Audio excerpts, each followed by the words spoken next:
It's nothing short of crisis for Williams as the squad heads to the first race, off the pace and without a technical boss. Paddy Lowe has been stood down as Chief Technical Officer after a production error forced the historic British team to miss 2.5 days of the first test, an embarrassing gaffe indicative of far greater issues.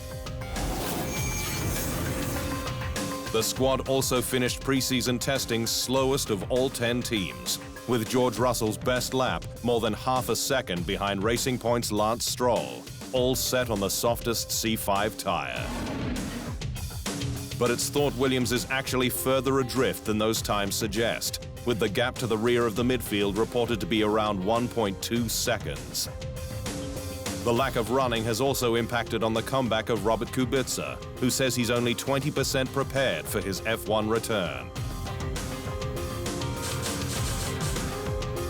"I haven't done longer than a 15-lap run," Kubica said. "There's a lot of question marks, but that's the reality. We cannot change it."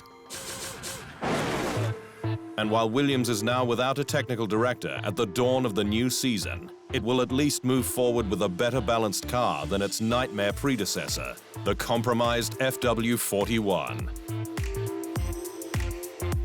Finding yourself in P10 in the championship clearly indicates that you've probably got some key issues at play and some key areas of weakness. And for us, it's very much a journey.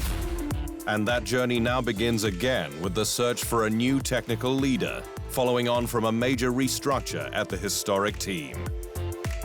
I think Williams is trying to improve the things and to learn from the past. And you know, it's a great place. It's a historical team. They achieved so much, and so they are capable of delivering. It's just, I think, a matter of putting the puzzles together. And while the strength of Kubica's comeback will be the biggest ongoing news story of the year, his input will now be more important than ever, offering development expertise with a pragmatic approach. He has been an extraordinary force within our team, a force for good and a force for driving change. ROKiT is an incredibly intelligent racing driver. He knows what it takes from an engineering perspective to get a strong race car to the grid.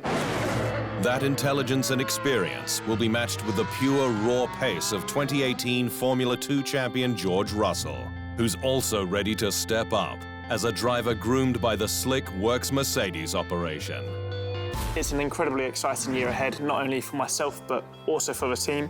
I think there's a big culture change moving forward into 2019, and to be at the helm of that is really exciting for me, and it fills me with a lot of pride to be a part of this journey and seeing what history we can make together. Williams is now well behind the 8 ball with its pace and development. Its first task, modifying part of its front suspension and mirror design to make sure the car is legal in Melbourne, which is yet another obstacle to moving forward.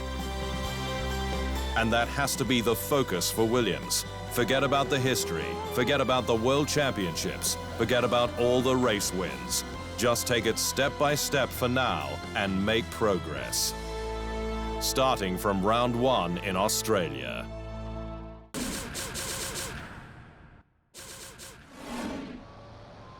Thanks for watching. To stay up to speed on all things Formula One, make sure you hit the subscribe button.